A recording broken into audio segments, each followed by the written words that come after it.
कल से बहुत से सत्र आपने अटेंड किए हैं। जैसे आत्मा के विषय पर भी चर्चा हुई है, परमात्मा के विषय पर भी चर्चा हुई है और राजयोग के बारे में भी चर्चा हुई है। और अभी भाई मोहन जी ने कि कैसे क्रोध से और अहंकार से मुक्त हैं, इस पर भी चर्चा हुई है। तो मैं समझता हूँ कि अगर आपने ये चर्चाएं बड़े ध्यान पूर्वक सुनी हैं तो एक बहुत अच्छा उदाहरण उन्होंने लास्ट में दिया, वो बच्ची का जो चाय के अंदर चीनी डाल रही थी। तो चीनी जब तक हिलाई नहीं तब तक वो मीठी चाय हो नहीं सकती है। तो मैं समझता हूँ कि आपका कुछ अपना मनन चिंतन भी चला होगा, कुछ तो हलचल आपकी चली होगी। तो ज़रूर ये जो पीछे के सत्र चले हैं उस पर अगर आपके अंदर विचार चले हैं तो जो मेरा टॉपिक बहन ने सुनाया, मैं समझता तो उसकी तो फिर कोई ज़रूरत ही नहीं रह जाती है।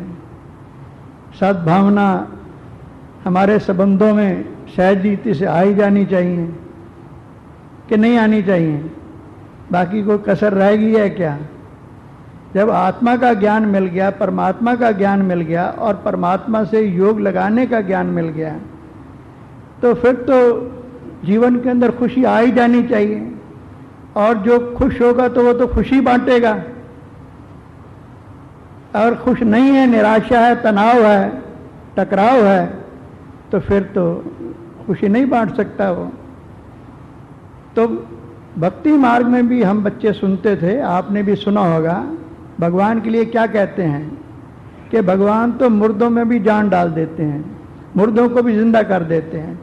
और मुस्लिम भाई तो यहाँ तक मानते हैं कि देखिए जब भी कोई मुस्लिम भाई शरीर छोड़ता है तो उसका ऐसे दाह संस्कार नहीं करते जैसे हिंदू लोग करते हैं, उसकी कब्र बनाई जाती है। क्रिश्चियन भाई भी जब शरीर छोड़ता है तो उसके भी क्या बनाते हैं, कब्र ही बनाते हैं। तो उनकी ये आस्था है कि हमें कब्र में से भगवान जो ना जब आएगा तो जिंदा कर देगा, हमें मुक्ति, जीवन मुक्ति दे देगा। और हम लोग भी ऐसा कहते हैं कि भगवान तो मुर्दे में भी जान डाल सकता है, मुर्दे को भी जिंदा कर सकता है। तो इसका भी क्या भाव है, क्या भाव है इसके पीछे? क्या वो मुर्दे को जिंदा करता है, कर सकता है? मुर्दे को जिंदा नहीं करता है, लेकिन हम शरीर में होते हुए भी जीवन के अंदर जब उत्साह खो बैठते हैं, जीवन वही है जब उसमें उत्साह है। अगर जीवन में उत्साह नहीं तो जीवन नहीं है, वो मुर्दे के समान है। तो परमात्मा ऐसे जब मनुष्य आत्माएं मुर्दे के समान बन जाती हैं तो उनमें जान डालते हैं, उनमें उमंग उत्साह डाल देते हैं। तो जैसे कि पीछे के आपने सत्र में ज्ञान की बहुत सी बातें सुनी हैं, तो आपने ये अंतर तो महसूस कर ही लिया होगा कि आप जब प्रवेश किए थे यहाँ ORC में, उस समय की आपकी मानसिक स्थिति क्या रही थी और इस 1.5 दिन के अंदर आपकी मानसिक स्थिति क्या है, ये अंतर तो आप स्पष्ट अपने आप से जान सकते ही हैं ना, कि नहीं जानते हैं? इतना तो अनुभव आप सबको हो ही गया होगा कि भगवान के लिए हम भक्ति मार्ग में गाते थे कि प्रभु तेरी एक ज्ञान की बूंद या एक प्यार की बूंद के हम प्यासे हैं। यानी एक बूंद वो कौन सी है जो हमको देता है और जिससे हमारे अंदर जान आ जाती है। तो आज और कल जो बीत गया है तो आपको तो बहुत सी ज्ञान की बूंदें मिली हैं। मांगी तो हमने ज्ञान की एक बूंद थी, लेकिन कितनी ज्ञान की बूंदें आप पर पड़ी होंगी, वर्षा हुई है। तो प्यास तो बुझी जानी चाहिए आत्मा की, कि अभी भी प्यास है, अभी भी आप हमारे से उम्मीद करते हैं कि हम कुछ और रोशनी डालें। ज्ञान की बूंद जैसे भाई अभी लेटेस्ट हमारे मोहन भाई जी बता रहे थे, आई, छोटी आई के ऊपर एक बिंदी लगा दो, तो सारे ज्ञान का सार इस बिंदी में ही है। योग भी तब लगेगा जब आप बिंदी और उस बिंदी रूप बाप को आप संबंध से याद करेंगे। आपके संस्कार में परिवर्तन भी तब आएगा जब आप अपने आप को बिंदी रूप में कायम करेंगे, दूसरे को बिंदी समझकर उनके साथ व्यवहार करेंगे, तो आपके अंदर ना ईगो रहेगी, ना क्रोध रहेगा, ना लोभ रहेगा, ना मोह रहेगा। क्योंकि जब देह ही नहीं, आप बिंदी हैं, देह को आपने गिरा दिया, माना इस दीवार को गिरा दिया, तो देह के संबंध भी आपकी स्मृति में वो नहीं रहेंगे, वैसे नहीं रहेंगे। देह की वस्तुएं, उनके प्रति भी आपका दृष्टिकोण बदल जाएगा कि नहीं बदलेगा। ऐसे देह की दुनिया, इसके प्रति भी आपका दृष्टिकोण बदल जाएगा, आपका चश्मा ही बदल जाएगा। तो जब ये नजरिया इंसान का बदल जाता है तो कहते हैं जैसी दृष्टि वैसी सृष्टि, वैसा संसार।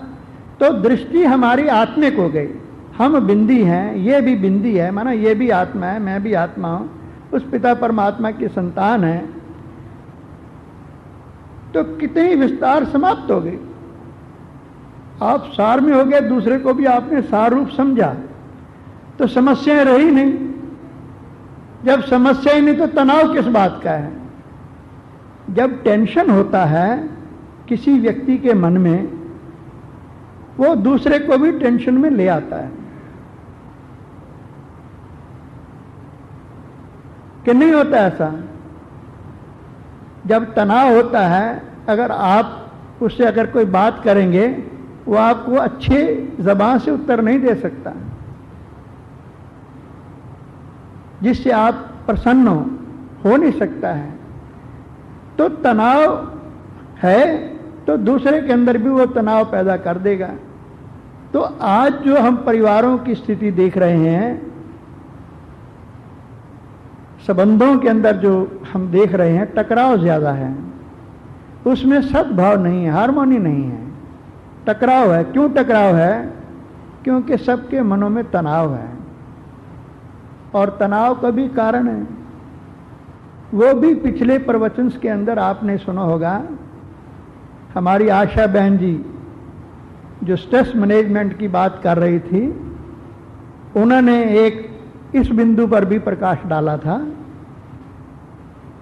जैसे उन्होंने एक बात कही, SOS, पहली एस का उन्होंने क्या अर्थ बताया? स्टॉप। दूसरी को क्या कहा? ऑब्जर्व। और तीसरे को क्या कहा? स्टीयर करो। लेकिन मैं इस बात के साथ थोड़ा सा मैं इसको हेर फेर करना चाहूंगा कि ऑब्जर्वेशन के बिना हम किस चीज को स्टॉप करें। तो ऑब्जर्वेशन हमारी पहले होनी चाहिए, जिसको दूसरे शब्दों में अटेंशन कहा जाता है, ध्यान। अगर हम ध्यान देते हैं अपने जीवन के अंदर, जिसको दूसरे शब्दों में प्रिवेंशन कहा जाता है, तो prevention is better than cure. आदमी बीमार कब होता है? जब वो परहेज नहीं करता। अगर वो परहेज करे तो मेरा अपना जीवन का ये अनुभव है कि वो काफी मुक्त रह सकता है बीमारियों से। इसलिए कहा गया है कि प्रिवेंशन जो है वो अगर हम अपना लेते हैं, जिसको मैंने अटेंशन शब्द कहा, तो हम मानसिक और शारीरिक दोनों रीति से स्वस्थ रह सकते हैं। और जब हमारा मन स्वस्थ है, तन स्वस्थ है, हमारे संबंध भी स्वस्थ होंगे, हमारा परिवार भी स्वस्थ होगा, हमारा समाज भी स्वस्थ होगा। तो इस बात पर मैं थोड़ी सी चर्चा करूंगा कि मैं डॉक्टर तो नहीं हूं, लेकिन उस पिता परमात्मा का बच्चा होने के नाते समय प्रति समय परमात्मा हमें गाइड करता है। उसकी गाइडेंस के आधार से जो अल्प बुद्धि हमारी है, वो जो ग्रहण करती है, उसके आधार से मैं आपसे बात करूंगा कि शरीर के नाते, क्योंकि एम्पावरमेंट की बात है, सेल्फ एम्पावरमेंट की बात है, तो आत्मा को शक्तिशाली हम करने के लिए आए हैं। तो जिसको शरीर को शक्तिशाली निरोगी रखने का अभ्यास है, जो जानता है, वो आत्मा की जो विद्या है उसको भी मैं समझता हूं सहज ग्रहण कर सकेगा, क्योंकि प्रकृति और पुरुष दोनों की जो नेचर है, नेचर सिमिलर है, इसमें सिमिलैरिटी है। जो आप प्रकृति के नियम देख रहे हैं, आत्मा की जो प्रकृति है उसके नियम भी वैसे ही हैं। तो ये बात मैं इसलिए कंपेयर और कंट्रास्ट कर रहा हूं कि ताकि आपके सहज समझ में आ जाए। जैसे हम मान लो अपने ऊपर ध्यान नहीं देते हैं, शारीरिक रीति से खान पीन पर ध्यान नहीं देते हैं, ठीक व्यायाम नहीं करते हैं, संग का भी ध्यान नहीं देते हैं, तो शरीर के अंदर रोग आ सकता है। बद परहेजी से रोग आएगा। तो जब रोग आता है तो छोटी मोटी बीमारी तो आप थोड़ा अपने ऊपर ध्यान देंगे तो ठीक कर लेंगे, लेकिन अगर बीमारी बढ़ती है तो आप डॉक्टर के पास भी जाएंगे, डॉक्टर का भी सहयोग लेंगे। तो डॉक्टर क्या करता है, चाहे आयुर्वेदिक हो तो चाहे एलोपैथिक हो, वो हमारे शरीर का परीक्षण करता है, नब्ज देखकर करे या किसी दूसरे लैब में कुछ टेस्ट करवाए। उसमें हमारा रक्त है, हमारे अंदर पित्त की बात आती है, कफ की बात आती है, वायु की बात आती है। इसमें अगर मात्रा में थोड़ा भी कमी पेशी होती है, ये बैलेंस जब भी बिगड़ता है, कल भी बैलेंस की बात बहन बता रही थी, तो जब हमारी प्रकृति में, माना इस शरीर में इन तत्वों का बैलेंस, या जो प्रकृति कफ और पित्त की बात मैंने कही, इसका बैलेंस जब बिगड़ता है तो व्यक्ति अस्वस्थ होता है, शारीरिक रीति से, फिजिकली सिकनेस, इल फील करता है। इसके लिए फिर डॉक्टर के पास जाता है, और अगर डॉक्टर उसको मेडिसिन दे करके ठीक कर देता है, ऐसा समझता है, तो मेडिसिन दे करके और उसको कुछ परहेज बता देता है, कुछ खाने पीने की भी शिक्षा दे देता है कि भाई खाना पीना भी इसके साथ आप ये चीज़ नहीं खाना, ये खाना, थोड़ा रेस्ट या व्यायाम, ऐसा निर्देश देता है। और अगर सीरियस होता है तो फिर एडमिट भी करता है। और कई बार तो ऐसी बीमारी होती है कि उसके लिए सिग्रीगेशन भी ज़रूरी होता है, माना उसको सेपरेट रखना भी ज़रूरी होता है, नहीं तो दूसरे को भी उसका इफेक्ट होता है। ऐसा आप सबको अनुभव है जो मैं आपसे बातें कर रहा हूं। तो ऐसे हालात में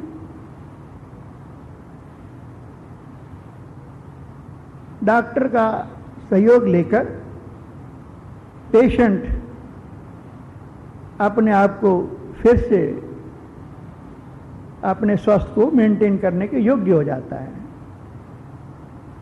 इसी प्रकार से स्पिरिचुअल हेल्थ, यह फिजिकल हेल्थ, कि अगर उस पर हमारा अटेंशन नहीं है, प्रिवेंशन पर हम ध्यान नहीं देते, तो फिर क्योर हमें जाना पड़ेगा, उसको क्योरिंग करना पड़ेगा। जैसे बहन कल बता रही थी कि स्ट्रेस मैनेजमेंट, लेकिन अगर स्ट्रेस हो तब उसकी मैनेजमेंट की जरूरत है, लेकिन अगर हम प्रिवेंशन करेंगे, अटेंशन देंगे, तो स्ट्रेस हमें होगी नहीं, तो उसकी भी जरूरत है। तो मैं दोनों बातें आपसे चर्चा कर रहा हूं, फिजिकल एग्जाम्पल देकर। अब मैं आध्यात्मिक हेल्थ, स्पिरिचुअल हेल्थ की ओर जाना चाहता हूं कि वो हेल्थ हमारी कैसे बिगड़ती है। फिजिकल हेल्थ तो हमारी बिगड़ी, आप खाने पीने की मान लो प्रेस नहीं रखते हैं, जो मिला खा लीजिए, जहां मिला खा लीजिए, जैसा मिला खा लिया, या आप कभी कभी संग भी हमें खराब कर देता है, उस वजह से भी बहुत सी बैड हैबिट्स आ जाती हैं। जैसे कोई वो भी खाने पीने की बात में आ जाता है, स्मोकर के बाद बैठेगा सिगरेट पीने लग जाएगा, ड्रिंकर के बाद बैठेगा वो ड्रिंक करने लग जाएगा। अनेक इस प्रकार की बैड हैबिट्स होती हैं जो व्यक्ति बाहर से एक्वायर कर लेता है, ले लेता है। इसी प्रकार से स्पिरिचुअली आत्मा के नाते हम रोगी कैसे बनते हैं, ये तो आप सबको अनुभव है कि नहीं है, है? इसमें भी मूल रूप में देखें आप तो कई धर्म वाले ये मानते हैं, और हम लोग भी ये मानते थे कि भगवान ने जब हमें इस धरती पर भेजा तो अपने इमेज में भेजा उसने हमें। माना जो बाप का गुण है उस गुण के रूप में हम इस धरती पर आए। जैसे कि पहले चर्चा हुई कि आत्मा का रूप और परमात्मा का रूप एक ही है ना, वो भी बिंदी स्वरूप है, ज्योति स्वरूप है, आत्मा भी ज्योति स्वरूप है। और ज्योति स्वरूप बाप के हम बच्चे हैं आत्मा के नाते, तो जो उसके मूल गुण होंगे, जो बीज के गुण होंगे, तो झाड़ के कोई दूसरे तो हो नहीं सकते हैं। क्यों हो सकते हैं? मान लो एक अच्छे मीठे आम की गुठली की आपने बीज रोपण किया, वो झाड़ बना, उस पर आम कैसे लगेंगे? या अंगूर की आपने कलम लगाई अच्छी या खट्टी, तो जैसी आपने कलम लगाई फल उसको वैसे लगने वाला है। इसी प्रकार से हम हैं गॉड के स्वीट चिल्ड्रन, है ना, उसके स्वीट चिल्ड्रन। तो स्वीट चिल्ड्रन होने के नाते हमारे गुण मूल रूप में कौन से होने चाहिए? जो हमारे पिता के हैं। और जब इस साकार सृष्टि में हम आते हैं तो इस साकार सृष्टि का आदि पिता और आदि मां, खासतौर पर भारतवासी तो माता पिता कहते हैं ना परमात्मा को, तो ब्रह्मा और सरस्वती, एडम और ईव, वो साकार सृष्टि के माता पिता हैं। तो जो उसके गुण होने चाहिए वो हमारे गुण होने चाहिए, जो उसका धर्म होना चाहिए वो हमारा धर्म होना चाहिए, जो बाप का भाषा हो वो हमारी भाषा होनी चाहिए कि नहीं होनी चाहिए। हम किसी भी घर में पैदा हों, पैदा होने के बाद हमें पता चलता है कि हमारा धर्म ये है। जो माँ बाप की भाषा होती है वही बच्चों की भाषा होती है कि नहीं होती? और जो माँ बाप का घर है बच्चों का घर भी वही होता है।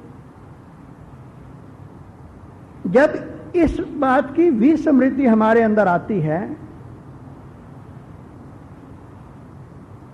वो बॉडी कॉन्शियसनेस की वजह से ही आती है, जिसके लिए परमात्मा यहां आकर पहला पाठ पढ़ाते हैं कि बच्चे तुम मुझे भूले हो, अपने घर को भूले हो, अपने धर्म को भूले हो, तो उसका मूल कारण है देह अभिमान। जैसे आज भी बात हो रही थी, तो देह अभिमान के कारण हमारे अंदर सभी विकार पैदा होते हैं।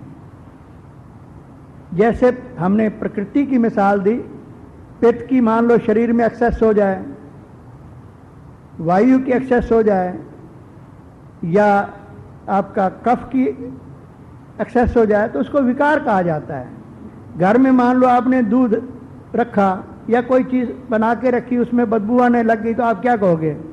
इसमें विकार हो गया, एक बेकार हो गई है। इसी प्रकार से हमारी जब कॉन्शियस बदली होती है, सोल कॉन्शियस से हम बॉडी कॉन्शियस में आ जाते हैं, पुनर्जन्म लेते लेते, तो हमारे अंदर जो मूल गुण थे सद्गुण, वो अवगुण में परिवर्तन होने लगते हैं। गुण अवगुण में परिवर्तन जब होता है तो जितनी जितनी मात्रा में वो परिवर्तन होता जाता है, आत्मा में रोग आने लग जाता है। रोग किस रूप में आता? आज भी भाई हमारे चर्चा करते थे कि खुशी, चेहरे की खुशी, नैनों की खुशी गायब होती जाती है।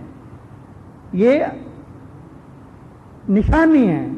जैसे डॉक्टर लोग जो बड़े एक्सपीरियंस डॉक्टर्स होते हैं, पेशेंट उसके कमरे में चल कर जाए, उसकी चाल से, उससे बात जब करता है पेशेंट, उसकी भाषा से जजमेंट कर जाता है कि ये रोगी है या निरोगी है। इसी प्रकार से आज जो हर व्यक्ति के चेहरे पर उदासी है, तनाव है, वो आत्मा के रोग का संकेत देती है कि आत्मा रोगी है, इसमें टेंशन है। अब इस टेंशन को हम परिवर्तन करें, उसके लिए हमने कहा कि अटेंशन देना जरूरी है। अब अटेंशन किस बात का दें, हम क्या करें उसके लिए? इसके लिए 3-4 बातें हैं जो हमें पहले ध्यान देनी है कि ये टेंशन जब व्यक्ति के अंदर आता है, यह मानसिक स्थिति व्यक्ति की बिगड़ती है, तो मानसिक स्थिति को बिगाड़ने के या सुधारने के निमित्त सबसे पहले जो महत्व है समय का, और दूसरा महत्व है स्थान का।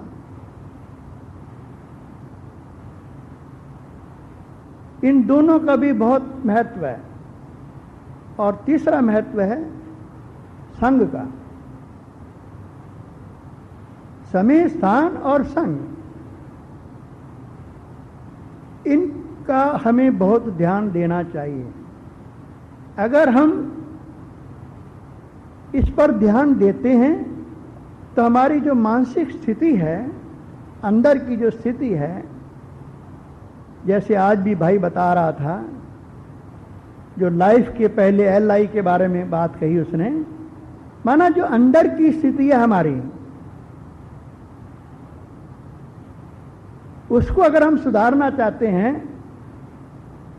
तो जो समय है दुनिया में भी भक्ति कब करते हैं? सुबह का टाइम का बहुत महत्व होता है, सायकाल के टाइम का भी बहुत महत्व होता है कि नहीं होता? दोपहर को तो कोई उसका इतना महत्व नहीं होता, वो तो काम करने का टाइम होता है। तो जैसे दिन के अंदर सुबह और सायकाल का बहुत महत्व है, ऐसे ही महीनों में भी कई महीने ऐसे होते हैं जिसमें भक्ति पूजा पाठ बहुत होता है। जैसे कार्तिक का महीना है, उसमें भक्ति पूजा पाठ बहुत होती है, नवरात्रे आते हैं उसमें भी बहुत होती है। तो ऐसे उन दिनों का भी महत्व होता है। इसी प्रकार से युगों में भी एक श्रेष्ठ युग है, पुरुषोत्तम संगम युग हम उसको कहते हैं, जो कलयुग का अंत और सत्युग के आरंभ का समय होता है। जैसे प्रभात, रात्रि और दिन का आरंभ होता है, उसके संगम को प्रभात कहा जाता है। इसी प्रकार से कलयुग का अंत और सतयुग का आदि, इसका जो संगम है, इसको प्रभात कहो तो भी उचित है। इस समय का बहुत महत्व है। ये जो समय चल रहा है, ये पुरुषोत्तम संगम युग चल रहा है। इसका महत्व इसलिए है कि इस समय में हमें सत्य पिता परमात्मा द्वारा उसकी रचना, कौन है? हम बच्चे, हमें सत्य ज्ञान मिलता है। जो ज्ञान हमारे पास पहले नहीं होता है, अगर होता भी है तो वो संपूर्ण सत्य ज्ञान नहीं है, वो इनकम्प्लीट होता है। वो बल परमात्मा को याद करते हैं, लेकिन परमात्मा कौन है, कहाँ रहता है, उसके बारे में भ्रांति है। बल स्वयं को आत्मा कहते हैं, लेकिन आत्मा क्या चीज है, पुनर्जन्म कैसे लेती है, उस पर लेप खेप कैसे लगते हैं, कर्मों की गुए गति क्या है, इन सब बातों का सत्य ज्ञान परमपिता परमात्मा हम बच्चों को देते हैं। इसलिए इस समय पर जो हम परमपिता परमात्मा द्वारा ज्ञान दिया जा रहा हम सुनते हैं, मैं भी जो सुना रहा हूं या अन्य वक्ताओं ने भी जो ज्ञान आप सबके सामने रखा, बल उन्होंने कुछ अपने अनुभव के उदाहरण रखे, लेकिन ज्ञान का जो बीज था वो सारा वही है जो परमपिता परमात्मा हम मनुष्यात्मा को दे रहे हैं। तो इसलिए इस समय का महत्व है। इस महत्व को जानकर आप इस विषय को अधिक समझ सकते हैं। और दूसरी बात मैंने स्थान की कही, तो स्थान का अंतर भी आप स्पष्ट समझ सकते हैं। आप अपने घर से आए हैं, वो भी स्थान है और ये भी स्थान है कि नहीं? अंतर आपके सामने स्पष्ट है कि वहां का वातावरण और यहां का वातावरण, यहां का अन्न वहां का अन्न, यहां का वायु वहां का वायु, ये सब चीज हमारे मानसिक जो परिवर्तन है, विचारों का परिवर्तन है, करने के निमित्त बनती हैं। अगर हम दूषित स्थान पर हैं तो हमारा जो मन है वो दूषित होने लगेगा। अभी हम एक थोड़ी देर हुई ब्रिगेडियर साहब एक अनुभव की बात बता रहे थे। ऐसे बहुत से अनुभव की बात है कि फलां चीज के नीचे बैठने से उसका हमारे विचारों पर किस प्रकार से असर होता है, कैसे हमारे अंदर विचार चलने लग जाते हैं। ऐसे बहुत से व्यक्ति आपको मिलेंगे, वो आपको ऐसे अनुभव सुनाएंगे। तो मैं वो आपको नहीं सुनाना चाहता, आप इतने से ही समझें कि स्थान का भी बहुत महत्व होता है। तो ऐसे टाइम निकालकर जैसे अभी आप आए हैं, अगर आप समय प्रति समय यहाँ आते हैं या हमारा हेडक्वार्टर वहाँ जाते हैं, तो आपकी जो मनोवृत्तियाँ हैं, विचार हैं, उनको अच्छी दिशा देने में, उनमें उमंग उत्साह लाने में, उसको प्रेरणा देने में, अच्छे संस्कारों को इमर्ज करने में मदद मिलती है। क्योंकि हर आत्मा के अंदर, जैसे प्रकृति के अंदर सतोगुण भी है तो रजोगुण भी है तो तमोगुण भी है, ऐसे आत्मा की जो प्रकृति है उसमें तीनों गुण हैं, सतो भी है, रजो भी है, तमो भी है। तो जब तमो के संग बैठेंगे तो आपका तमोगुण प्रेरित हो जाएगा, वो मर्ज था वो इमर्ज हो जाएगा। रजोगुणी लोगों के संग में बैठेंगे तो रजोगुणी आपका ऊपर आ जाएगा, और सतोगुणी संग में आप बैठे हैं तो सतोगुणी आपका प्रधान हो जाएगा। इसलिए सतयुग को कहा जाता है सतो प्रधान युग। माना वहां जो नर नारी होते हैं, सतोगुण की वहां प्रधानता होती है। और वर्तमान समय कलयुग में तमोगुण की प्रधानता है। इसलिए आप देखेंगे कि हमारे जो पारिवारिक संबंध हैं, तमोगुण की प्रधानता होने के कारण सद्भावना का नाम निशान नहीं रहा है। आज परिवार के 2 सदस्य भी इकट्ठे नहीं रह सकते हैं, पति पत्नी का भी झगड़ा रहता है, 4 सदस्यों की तो बात अलग है। कल हमारे पास एक आए हुए थे, बड़े चेयरमैन हैं विलेज एरिया के, देहाती इलाके के। आपको हम बताएं कि कहीं कहीं ऐसे भी हमको देखने को मिलता है मूल रूप में, कि कहते हैं जो अच्छी चीज़ होती है वो भी प्रायलोप तो देखने में आती है कि जैसे प्रायलोप होगी, लेकिन कहीं ना कहीं उसका बीज पड़ा है। 4 पीढ़ियां एक घर में इकट्ठी रहती हैं अभी तक, 4 पीढ़ियां, यानी 80-100 व्यक्तियों का तो जरूर संगठन होगा वो। और बल घर का मुखिया अनपढ़ है, बहुएं बेटे वेल एजुकेटेड हैं, लेकिन बड़े आज्ञाकारी हैं। तो बुढ़िया माँ जो कह देगी वही होगा, बहू वही कहेगी वही करेगी, बेटा भी वैसा ही करेगा। तो देखिए आज भी देखने को ये चीज मिलती है। इसी प्रकार से जब वो हो सकता है तो हम लोग भी, कोई भी साधारण से साधारण व्यक्ति भी अगर अपने ऊपर ध्यान देता है, अटेंशन देता है, तो वो अपने अंदर सद्गुण लाने के स्वयं ही निमित्त बन जाता है। अब इसके साथ एक सहज तरीका सद्गुण का, जैसे मैंने ये 3-4 बातें बताई कि ये तो हमें अटेंशन देने की बात है, लेकिन इसके बाद हमें इनर अटेंशन और क्या देनी, ये तो थी बाहर की अटेंशन, अब अंदर अटेंशन हमको क्या देनी है। अंदर अटेंशन देने के लिए भी 3-4 बातें हम आपसे कहना चाहेंगे कि सबसे पहले अटेंशन देने की बात यह है कि कल भी आपने सुना होगा, मैं उसको सार रूप में फिर से कह रहा हूं कि सबसे जो, जैसे साइंस को आज आप देख रहे हैं कि कितनी शक्तिशाली है वो, कि सेकंड में दुनिया को कई बार विनाश कर सकती है, इतनी पावर है उसमें। लेकिन इससे ये पावर भी कहां से आई? ये पावर साइलेंस से आई है। जिन आत्मा में साइलेंस की पावर है वो कंस्ट्रक्शन के काम में भी लगा सकती है, डिस्ट्रक्शन के काम में भी लगा सकती है। ये इतनी बड़ी जबरदस्त शक्ति है। आप एक बहुत अच्छे साइंटिस्ट बन सकते हैं इस पावर से, बहुत अच्छे डॉक्टर बन सकते हैं, बहुत अच्छे इंजीनियर बन सकते हैं, बहुत अच्छे संगीतकार, कलाकार बन सकते हैं इस साइलेंस की पावर से। और एक बहुत अच्छे स्पिरिचुअल डॉक्टर भी बन सकते हैं, अपने रूहानी डॉक्टर भी बन सकते हैं इस पावर से।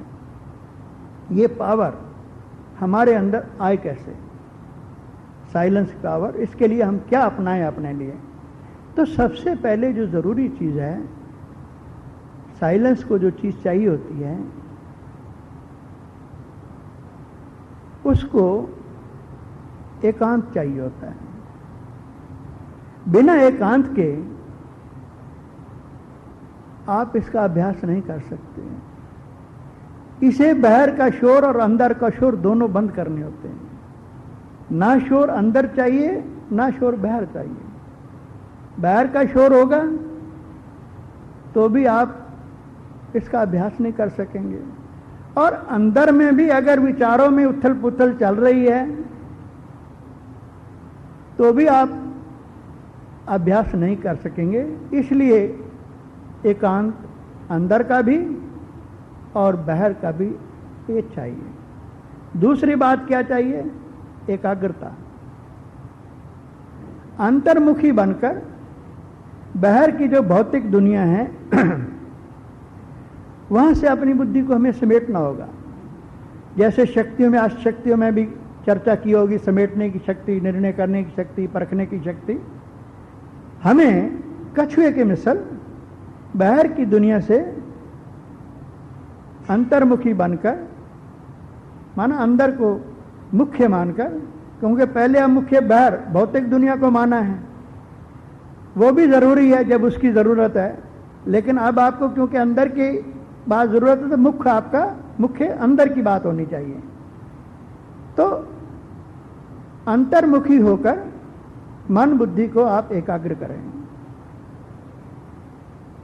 कहां एकाग्र करें? तो दुनिया में कहते हैं कोई यहां एकाग्र करो, कोई यहां एकाग्र करो। नहीं, हमें एकाग्र कहां करना है? हमारे सामने लक्ष्य क्या है? अगर कोई अच्छा साइंटिस्ट बनना चाहता है तो उसका भौतिक जो दुनिया है उसमें अपने मन बुद्धि को एकाग्र करता है। यहां बैठे भी ग्रहों के बारे में सोचता है। ग्रह तो इन आंखों से नहीं देख सकता है ना वो, लेकिन अपने विचारों में वो इमेजिन करता है, विजन करता है वो। इसी प्रकार से हम अगर आध्यात्मिक उन्नति करना चाहते हैं तो हमारे सामने भी कौन है जिससे हमारा संबंध टूटा हुआ है? वह परमपिता परमात्मा है। उसके साथ अगर हमारा संबंध जुट जाए, आज भी जैसे बहन प्रथम लेसन में बता रही थी, उससे संबंध जुट जाए तो संबंध से तो बेहद प्राप्ति होती है। अगर प्राप्ति न हो तो जो संबंधी होगा उसको भी आप किनारे कर दोगे। भाई इसका क्या फायदा मित्र संबंधी बनाकर रखने का, ये कोई काम तो आता ही नहीं है हमारे, इसका क्या लाभ है। उससे व्यक्ति दूर हो जाता है। जहां से लाभ होता है उसके नजदीक होता है व्यक्ति। तो हम लाभ लेना चाहते हैं उस सुप्रीम पिता से, शांति और शक्ति लेना चाहते हैं उससे, तो उसके साथ हमें एकता में आना होगा। एकाग्रता के बाद एकता, किसके साथ? अपने सुप्रीम फादर के साथ हमें एक होना होगा उसके साथ। तो ये तीन बातें जब हम अपने साथ ध्यान देते हैं और इसकी हम ट्राई करते हैं, बार बार ट्राई करते हैं, दिन में एक बार नहीं अनेक बार ट्राई करते हैं, सुबह शाम तो करते ही हैं, लेकिन दिन में भी अगर हम बीच बीच में ट्राई करते हैं तो ट्राई करने से कहते हैं ना कि अगर किसी की 11 बार भी हार हो गई है, 99 बार भी डिफीट हो गया, लेकिन वो फिर भी ट्राई करता है, निरुत्साहित नहीं होता है, तो 100वीं बार उसकी जीत हो सकती है। इसी प्रकार हमको भी बार बार, जैसे हमने पहले चर्चा किया, ट्राई करनी है। और ट्राई कर कर फिर क्या करना है?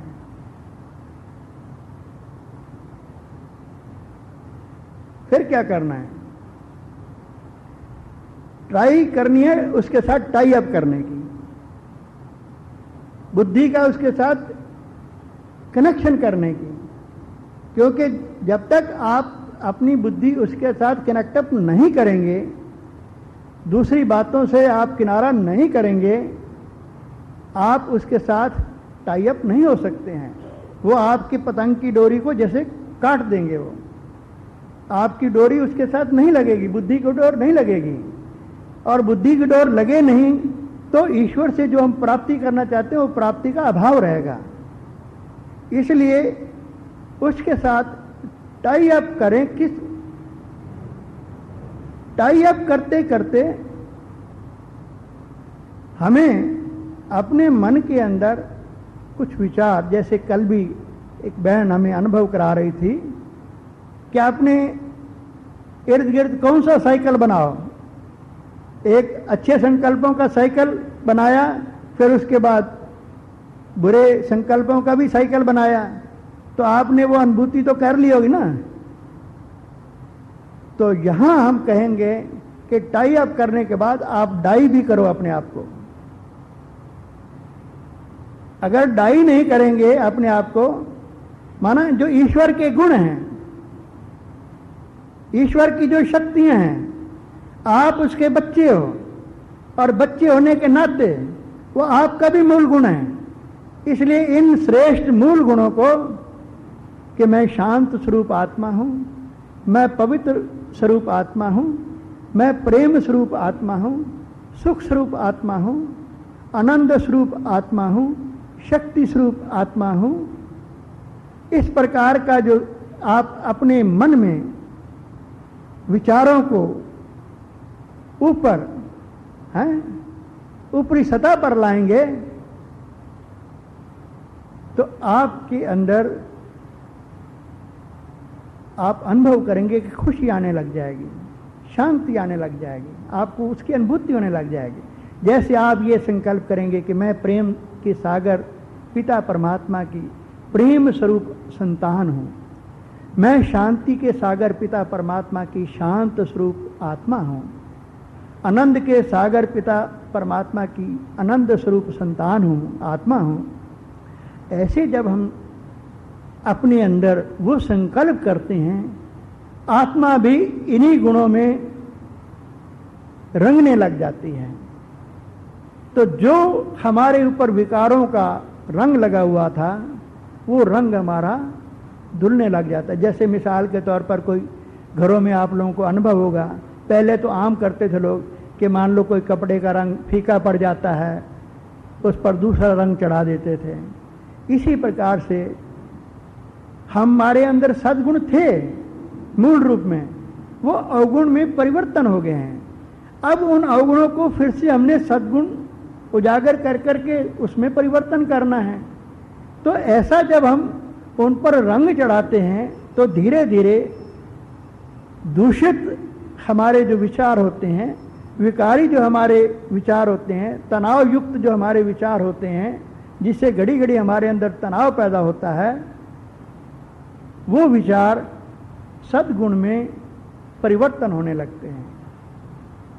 तो परिवर्तन की बात जैसे आ रही थी, कल भी बात आ रही थी, तो सहज तरीका है कि सद्गुण से अवगुण को आप परिवर्तन करें।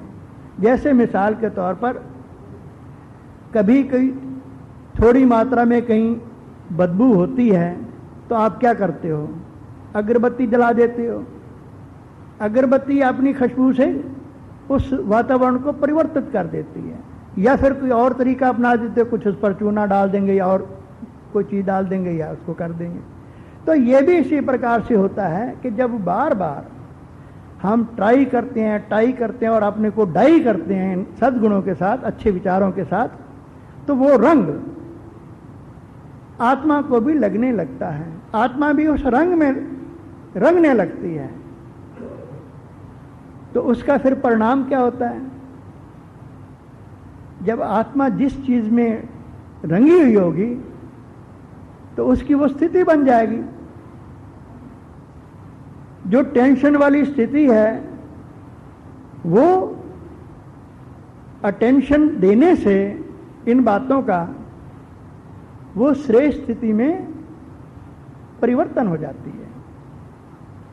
तो स्थिति का श्रेष्ठ परिवर्तन करना या स्थिति को खराब करना किसके हाथ में है? हमारे अपने हाथ में है। क्यों? कि बाबा ने हम बच्चों को जो ज्ञान दिया है, जिस ज्ञान की वर्षा कल से आप अनुभव कर रहे हैं, एक बूंद मैं श्रेष्ठ आत्मा हूं। हमारी जो बुद्धि है इससे गोल्डन बुद्धि बन जाएगी इस एक बूंद से। तभी कहा कि हम तेरी एक बूंद के प्यासे, भगवान के एक बूंद के हम प्यासे हैं, प्यार की बूंद, ज्ञान की बूंद। ये एक बूंद से व्यक्ति की बुद्धि गोल्डन बुद्धि बन सकती है। बनी रहे उसके लिए हमें एक बात का और ध्यान रखना होगा कि हमें हंस बनकर रहना होगा। जीवन में हंस का काम क्या है? मोती चुगता है। हंस दूध और पानी को अलग कर देता है, उसमें दूध पी लेता है और पानी को छोड़ देता है। इसी प्रकार से इस संसार में रहते हुए आंखें तो बंद करके हम चल नहीं सकते हैं, कान बंद करके हम चल नहीं सकते हैं। आंखें भी खुली रखनी पड़ेंगी, कान को भी खुला ही रखना पड़ेगा। लेकिन इन द्वारा हमारा मानसिक प्रदूषण बहुत ज़्यादा होता है। आज भी जैसे मेरे भाई बता रहे थे कि ये क्वेश्चन मार्क, बात सुनेंगे अंदर पता नहीं कितनी क्वेश्चंस की क्यू लग जाती है। और क्यू में खड़ा तो किसी को भी अच्छा नहीं लगता है। दूध की लाइन में खड़ा होना हो, टिकट लेना हो, कुछ भी लाइन, तो उसमें खड़ा करना। और ये साइन भी कितना टेढ़ा बांका है, देखिए हैं, कितना मरोड़ा हुआ है। जैसे वो साइन मरोड़ा हुआ है, इसी प्रकार से हमारी बुद्धि को भी मरोड़ देता है, मन को भी मरोड़ दे देता है ये। इसलिए हमें क्या करना है? हंस बनकर रहना है, प्रदर्शन नहीं करना है। दूसरों की बुराइयां, दूसरे के अवगुण, उसको नहीं देखना है। और अगर देख भी लिया तो कम से कम मन में उसका चिंतन नहीं करना है। अगर मन में चिंतन करेंगे तो एक बार जो बीज डाल दिया जाता है उसको खत्म करना बहुत मुश्किल है। या तो हमारे अंदर साइलेंस की इतनी पावर हो जो एटम बम का काम करे, ऐसा संकल्प और उसको इमीडिएट खत्म कर दे, वो धीरे धीरे आएगी। लेकिन जब हम अपने घर की सफाई करना चाहते हैं, उसको स्वस्थ बनाना चाहते हैं, निरोगी बनाना चाहते हैं, तो फिर उसमें कचरा क्यों डालें? घर में भी जब आप झाड़ू लगाएंगे तो क्या झाड़ू लगा करके कचड़े को फिर अंदर घर में बिखेर देंगे? क्या बाहर फेंकेंगे? तो इस प्रकार से जो बाहर से हम कचड़ा ग्रहण करते हैं कानों से या आंखों से प्रदर्शन करके, तो प्रदर्शन हम करने की आदत छोड़कर और स्वदर्शन करें। स्व माना आत्मा का दर्शन, माना ज्ञान, जिसको दूसरे शब्दों में शुभ चिंतन, स्व चिंतन कहा जाता है। एक है प्रभु चिंतन, एक है स्व चिंतन, शुभ चिंतन। स्व चिंतन तो नेगेटिव भी हो सकता है, लेकिन स्व चिंतन में भी शुभ चिंतन। अपने बारे में भी जो सोचो तो कल्याण की बात सोचो, जिसमें है कल्याण है वो चिंतन हमें नहीं करना है। अगर हम इस बात का अपने जीवन में ध्यान देते हैं तो हमारी जो स्व स्थिति है वो श्रेष्ठ से श्रेष्ठ, इतनी अचल अडोल, और जिसको कहें pillar, pillar of peace, pillar of power, love, purity, ये सब बन जाती है। तो जैसे पिलर को कोई हिला नहीं सकता है, फिर संसार के अंदर कोई भी परिस्थिति जो आकर हमारे मन को हलचल में लाकर टेंशन पैदा कर देती है, और जिसकी वजह से हमारे अपने साथियों के साथ परिवार में या दफ्तर में या फैक्ट्री में हमारे रिलेशन कड़वे बनते हैं, मधुरता उसमें गायब हो जाती है। मैं समझता हूँ कि इस अभ्यास से हम अपने संबंधों के अंदर मधुरता ला सकते हैं, क्योंकि ये वो पावर है जिससे सेल्फ तो पावरफुल होती ही है, लेकिन सेल्फ पावरफुल जब बनती है तो शारीरिक रोग भी हमारे मन से उत्पन्न होते हैं। मैं ये मानता हूं कि मोर देन 90% जो फिजिकल डिजीजेस हैं उसका जो रूट काज है, उसका जो बीज है, वो हमारे मन के अंदर होता है। और मन में जब हमारा तनाव होता है, आप सबको अनुभव है, जैसे हमारे भाई क्रोध की बात बता रहे थे, अहंकार की बात बता रहे थे, तो जब हमारा रक्तचाप के अंदर परिवर्तन आता है, नर्वस सिस्टम में परिवर्तन आता है, तो जो स्राव के जो हमारे ग्लैंड्स हैं, जो हमारी पाचन क्रिया और छोटे सूक्ष्म अंग हैं, उन पर इतना गहरा प्रभाव छोड़ते हैं, और शारीरिक इतनी उथल पुथल होती है कि जैसे अर्थक्वेक आता है धरती में, ना जाने शहर के शहर तबाह कर देता है। बहुत भारी तूफान आता है, कितने बड़े बड़े झाड़ नीचे गिरा देता है। ऐसे ही मन के अंदर आए हुआ तूफान, तनाव, उसके अनेक कारण हैं, आप सब जीवन के अनुभवी हैं।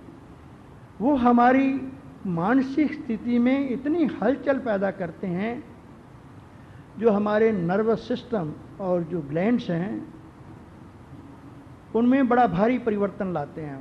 और उस परिवर्तन के कारण जो मेडिकल लाइन के हैं वो इसको और अच्छी तरीके से समझ सकते हैं, क्योंकि मैं तो डॉक्टर नहीं हूँ, लेकिन मैं जो व्यक्तिगत रीति से अनुभव करता हूँ, मैं उसके आधार से बात कर रहा हूँ कि पाचन क्रियाएं जब व्यक्ति की खराब हो जाएं, फिर क्या रोग नहीं हो सकता है।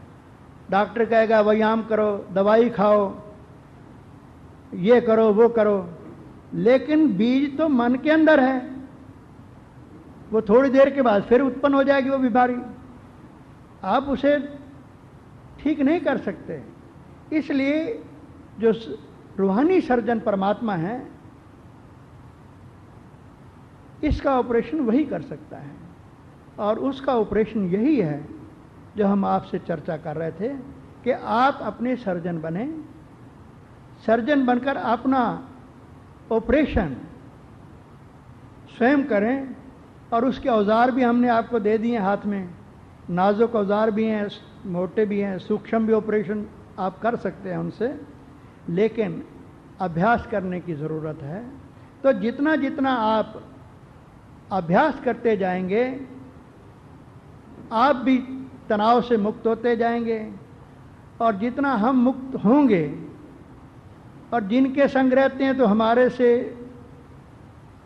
उनको भी कोई परेशानी नहीं होगी, हम गुस्सा नहीं करेंगे, मेहर की दृष्टि रखेंगे, रहम की दृष्टि रखेंगे, तो स्वाभाविक है कि एक न एक दिन दूसरा भी बदल जाएगा।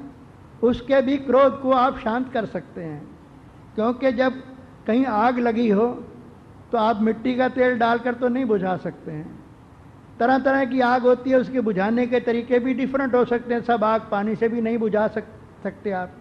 कई आग पानी से बुझा सकते हैं, कहीं दूसरी चीज़ से भी बुझाई जाती हैं।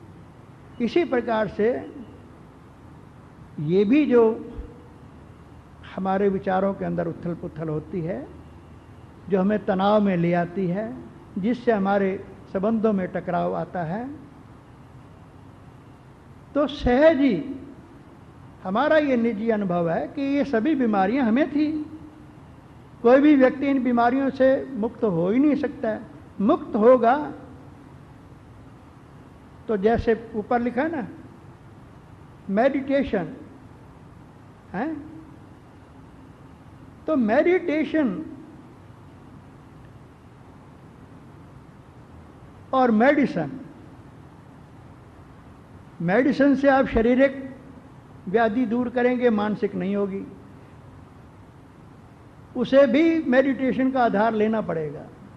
डॉक्टर भी रोगी हो सकता है मानसिक रीति से, उसको मेडिटेशन का आधार लेना पड़ेगा। और सहज मेडिटेशन है, सहज। दुनिया में जो मेडिटेशन की विधि बताते हैं, ये करो, टांग पर टांग ऐसे रखो, ऐसे बैठो, हैं, कोई ज़रूरत नहीं है। किस लिए बैठे, क्यों बैठे? ये तो विचारों को परिवर्तन करने की बात है। और विचारों को परिवर्तन करने के लिए तो एक बूंद ही परमात्मा ने दी है।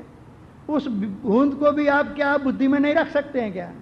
सारी बातें भूल जाइए, मैं आपको बताऊं, जितनी सुनिए सब फॉरगेट ऑल, लेकिन एक बूंद तो आप याद रख लीजिए कि मैं श्रेष्ठ आत्मा हूं, मैं शांत स्वरूप आत्मा हूं, ये भी शांत स्वरूप आत्मा है, और हम उस शांति के सागर छह पिता की संतान है। अब इसके लिए क्या तो तरीका अपनाने की जरूरत है, मुझे बताइए। कितना सहज बात है, लेकिन इसमें इतना भारी परिवर्तन आप देखेंगे जो आप अपने सारे जीवन में परिवर्तन नहीं ला सके, वो आप दिनों में परिवर्तन देखेंगे, केवल दिनों में। फिर धीरे धीरे जो भी ये हमारी बुराइयां अवगुण होते हैं, ये गुण में परिवर्तन होते जाते हैं। हमारे अंदर स्वतः ही सर्व के प्रति सबसे पहले तो अपने प्रति सद्भाव पैदा होता है। पहले तो हम अपने ही मित्र बनते हैं, फिर दूसरे के भी हम मित्र बन जाते हैं। माना दूसरों के साथ भी हम इस प्रकार का व्यवहार नहीं करते हैं जो हम अपने लिए नहीं चाहते हैं। मान लो मेरे को कोई गुस्से में बात करे तो मुझे अच्छा नहीं लगेगा, तो मुझे फिर वो विचार चलता है कि भाई मेरा भी गुस्सा तो उसको अच्छा नहीं लगेगा। जैसे भाई कह रहे थे कि शीशे के आगे जाकर देख लो, जब गुस्सा आता है तो अपना रूप देख लीजिए। बहुत अच्छी बात उन्होंने बताई। कई स्कूलों में भी इस बात को अपनाते हैं कि जब छोटे बच्चे होते हैं कुछ ऐसी आदतें करते हैं तो उनको कमरे में शीशे के आगे खड़ा कर देते हैं, और फिर वो हंसने लग जाते हैं उसको देख करके, क्योंकि वो भी अपना उस रूप को नहीं देखना पसंद करते हैं। तो जब जो चीज़ खराब है तो खराब हम किसी को दें क्यों, और अगर दूसरे के पास खराब चीज़ हम लें क्यों? ना टेंशन दें ना टेंशन लें, अपने ऊपर अटेंशन रखें, अपने मित्र बने, तो दूसरा भी हमारे से सुरक्षित हो जाएगा। दूसरे का भी भला स्वतः ही हो जाएगा। आपको भला करने की कोई ज़रूरत नहीं है। दूसरा आपसे सेफ है, क्योंकि आप सेफ्टी का कवच पहन के चल रहे हो, आपने पाठ पक्का कर लिया है। तो इसी के साथ ही मैं अंत में यही कहूँगा कि जो भी आप सब ने अनेक बातें ज्ञान की सुनी हैं आत्मा के बारे में, परमात्मा के बारे में, और परमात्मा को याद करने के बारे में, ये मुख्य बातें हैं। बाकी की बातें तो सब व्यर्थ हैं, वो ना भी आप सुनेंगे तो कोई ऐसी बात नहीं है, लेकिन वो एक प्रेरणा देने के लिए बातें हैं ये सारी। लेकिन ये जो मूल बात है ना, जो 3 बिंदियां हमने बताई आपको, अपने बारे में जानना है, उस पिता परमात्मा के बारे में जानना है, और उसे कैसे हम इस तरीके से सहज याद में रह सकते हैं। जैसे हमने सार में एक बात कही कि सहज वो हमारा पिता है, हम उसके बच्चे हैं, वो भी बिंदी है, हम भी बिंदी हैं, सब बिंदी हैं, उस बाप के बच्चे हैं। तो जितनी धर्म की दीवारें हैं, जितनी भाषा की दीवारें हैं, जितनी रंग की बीमारी है, या स्त्री पुरुष की बातें हैं, देह भान की बातें, ये सब टूट जाती हैं, ये रह ही नहीं सकती हैं। हम जैसे किसी मिलते हैं, आप कहाँ के हो जी, आप किस जाति के हो जी, कौन सी भाषा के बोलने वाले हो, आपका धर्म क्या है, ये सब व्यर्थ बातें हो जाती हैं जब हम अपने आप को इस धर्म में कायम कर लेते हैं कि हम एक बाप के बच्चे हैं। तो जो भी मिलेगा उसका धर्म वही होगा जो मेरा है, उसका बाप वही है जो मेरा है, उसका घर वही है जो मेरा है। तो डिफरेंसेस की बात नहीं रह जाती है, जात पात की, रंग भेद की, भाषा भेद की, धर्म भेद की, सब बातें खत्म हो जाती हैं। और जब ये बातें खत्म हो तो न्यायालय की भी क्या ज़रूरत है, ये थाने पुलिस सिक्योरिटी की भी क्या ज़रूरत है, इतनी लंबी चौड़ी एडमिनिस्ट्रेशन है, इसकी भी क्या ज़रूरत है, इतनी बड़ी राजसत्ता, इनकी क्या ज़रूरत है। जब हम स्वयं भी स्वराज्य अधिकारी बन जाते हैं, स्वराज करना सीख जाते हैं, तो फिर कोई ऐसी बात हम कर ही नहीं सकते हैं। ये तभी बातें होती हैं। मैं आपको एक छोटी सी बात बताऊं, वो हमारे भाई एक उदाहरण दे रहे थे, ज़बान की बात कह रहे थे।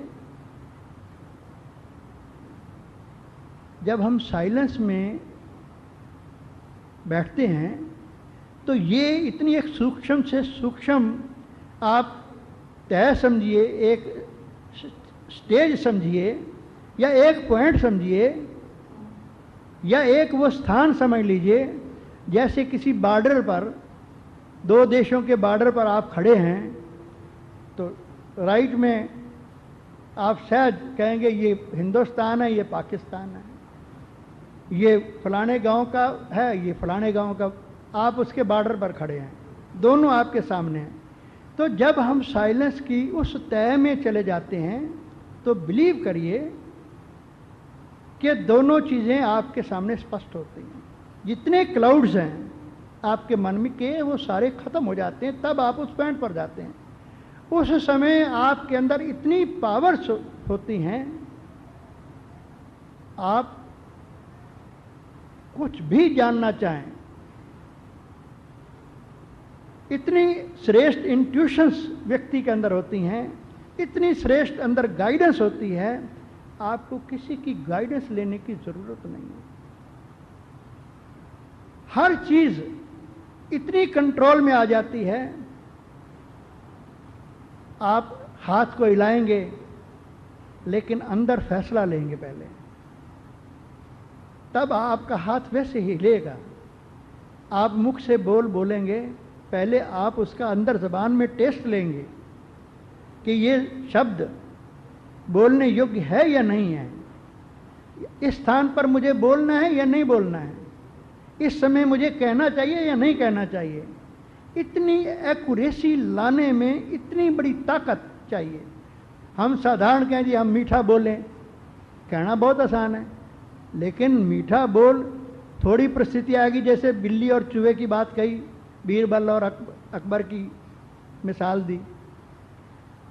जब परिस्थिति आएगी आप डगमग कर जाएंगे। इसलिए साइलेंस की शक्ति को अपने अंदर बार बार अभ्यास करके जितने हम इसको एकत्रित करते जाते हैं, हम सब की ये जो कर्म इंद्रियां हैं और मन बुद्धि है, ये इन ऑर्डर हो जाते हैं, इनमें एक्यूरेसी आ जाती है, चंचलता सर प्रकार की खत्म हो जाती है, सर प्रकार की चिंताएं ये उनको राख कर देती है।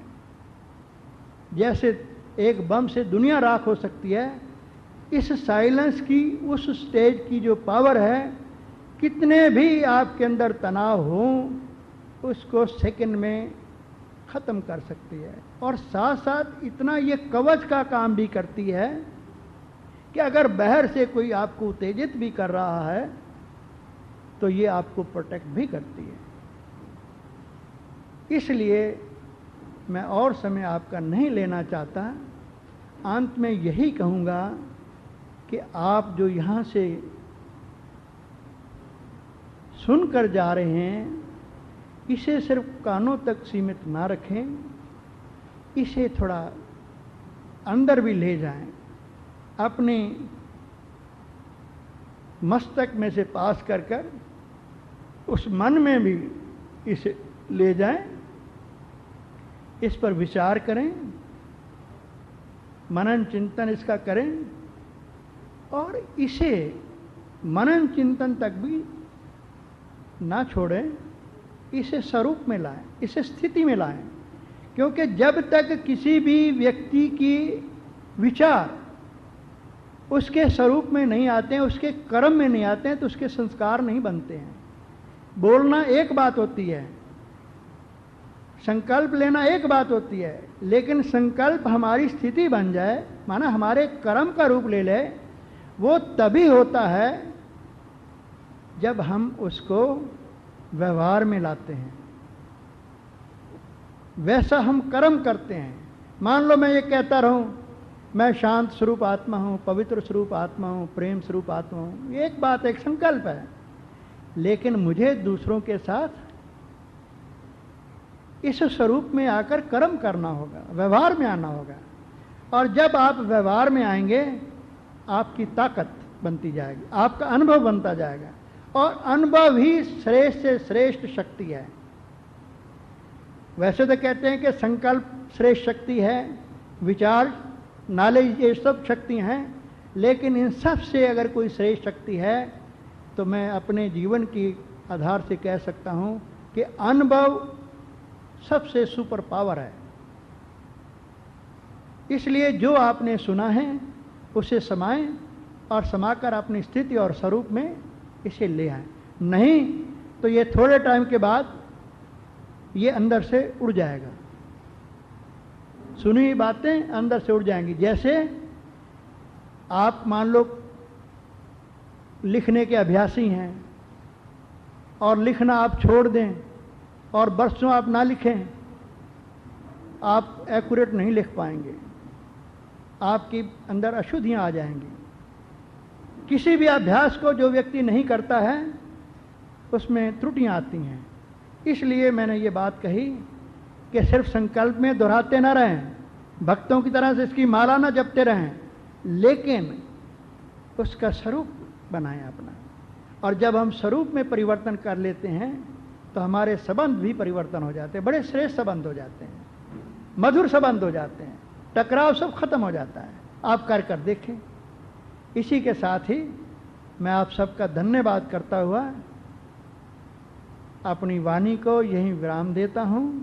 अब 3 मिनट हम सभी साइलेंस में बैठेंगे, उसके बाद हमारा टी ब्रेक होगा और टी ब्रेक के बाद फिर हमारा लास्ट सत्र आरंभ होगा। तभी हम सब, हाँ जी, हम सभी उस साइलेंस की शक्ति का अभ्यास करेंगे।